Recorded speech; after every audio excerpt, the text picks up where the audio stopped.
Hello guys, I hope তোমরা খুব ভালো আছো। আল্লাহর রহমতে আমিও ভালো আছি আলহামদুলিল্লাহ। নিশ্চয়ই তোমাদের ঈদুল আজহা অনেক ভালো কাটছে। তো আজকে তোমাদেরকে একটা শর্ট স্টোরি এক্সপ্লেন করবো।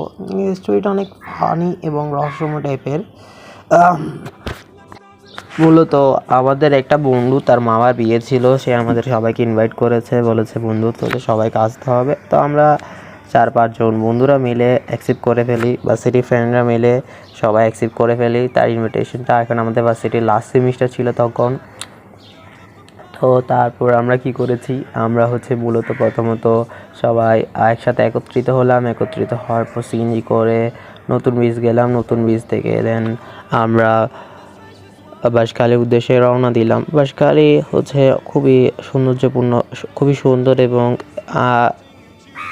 এখানকার লোকাল মানুষরা চট্টগ্রাম মানুষরা বলে Banshkhali it is the second longest sea beach in Chittagong and it is so beautiful and amazing. Baishkhali is not a beach, it's like a heaven. Anyways, তো আমরা সবাই তার মামার বাড়িতে একদিন স্টে করি।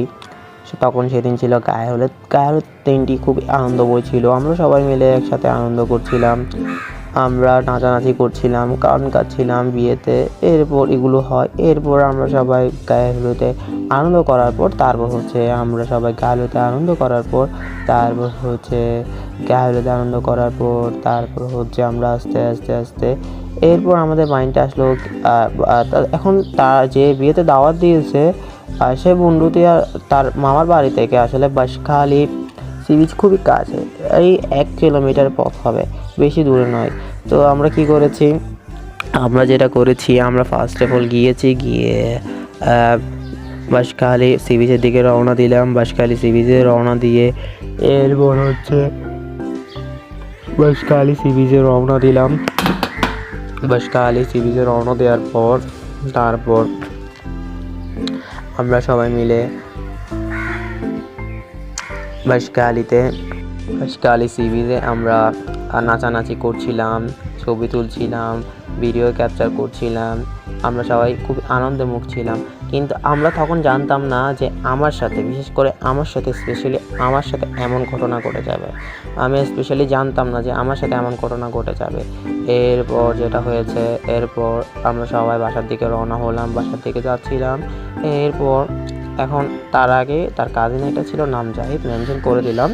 সে আসলে ফোনে হাত নিয়ে ভিডিওগুলো দেখতে বাসার দিকে যাচ্ছিল। এখন সে গ্রামীণ ছেলে, তার মন সহজ সরল। এখন তোমরা নিশ্চয় সবাই জানো গ্রামীণ মানুষ অনেক সহজ সরল, তারা সহজে সবাইকে আপন করে নেয়।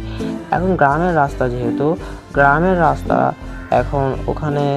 এখন সে যেহেতু পরিচিত, সে রাতে হোক বা দিন হোক, তার কাছে সেটা কোনো ব্যাপার না। আসা যাওয়া করা নানু বাড়ি থেকে দাদু বাড়ি, তার জন্য কোনো আসা যাওয়া করা তার জন্য কোনো ব্যাপার না।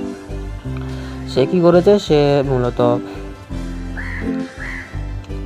যাচ্ছিল, রওনা দিচ্ছিল। এখন আমার মাইন্ডে আমি তাদের তার মামার বাড়ির দিকে যখন যাচ্ছিলাম, তখন আমার মাইন্ডে আসলো যে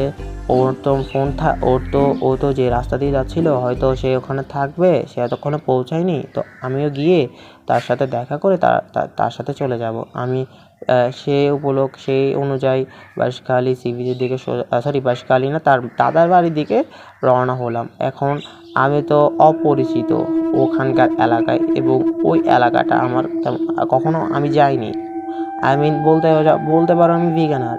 তা আমি যখন যাচ্ছিলাম তখন আমার আশেপাশে কোনো মানুষ ছিল না। সামনে একটা সোজা রাস্তার দিকে যাচ্ছিলাম, কোনো আলো নেই, কিছু নেই। প্রথমে একটা বিল্ডিং দেখতে পাই।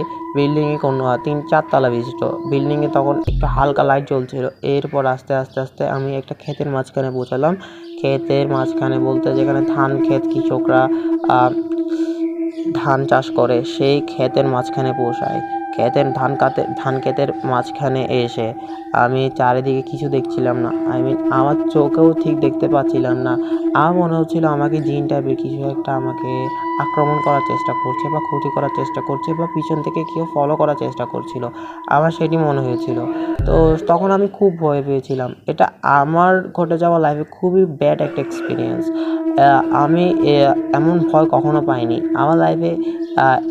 এমন ঘটনা তেমন ঘটেনি। তো ঘটনাটা ঘটে যাওয়ার পর তারপর আমি সূরা ফালাক, সূরা নাস 2-3 বার পড়ি। পড়ার পর আস্তে আস্তে আমার দেন আমি যে রাস্তা দিয়ে যাচ্ছিলাম, মানে নানু বাড়ি থেকে তার দাদু বাড়িতে যে রাস্তা দিয়ে যাচ্ছিলাম, সেই রাস্তা মানে যেদিক দিয়ে গিয়েছিলাম সেই রাস্তায় আবার ব্যাক করতে দেন আমার বন্ধুরা 2-3টা বন্ধুরা আমাকে দেখে। দেন তারা আমাকে রিসিভ করে। দেন তারা সূরা ফালাক, সূরা নাস এগুলো পড়ে, বিভিন্ন ধরনের দোয়া তেলাওয়াত করে তারা আমাকে বিভিন্ন ধরনের দোয়া কোরআন তেলাওয়াত করে তারা আমাকে ঠিক করে দেয়। এরপর আস্তে যা হয়, এরপর আস্তে সব কিছু ঠিকঠাক হয়ে যাওয়ার পর তারপর সব কিছু ঠিকঠাক হয়ে যাওয়ার পর তারপর কোনো আল্লাহর রহমতে কোনো মতে বেঁচে যায়। এইগুলো কাহিনী আর কি।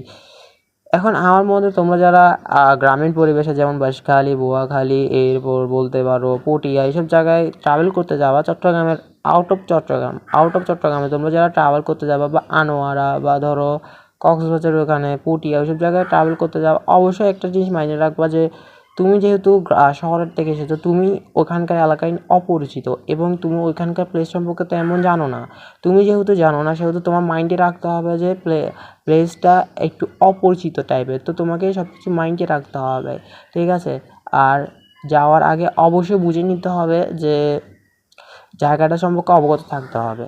আর যদি তুমি একা ট্রাভেল করতে চাও, একান্তই তোমার একা ট্রাভেল করতে হয়, তাহলে তুমি তোমার সাথে ফোনে সূরা ইয়াসিন বা আয়াতুল কুরসি পড়ে যেতে পারো। এতে তুমি সুরক্ষিত থাকবে, এতে কোনো খারাপ জিনিস বা খারাপ জিন তোমাকে আক্রমণ করতে পারবে না।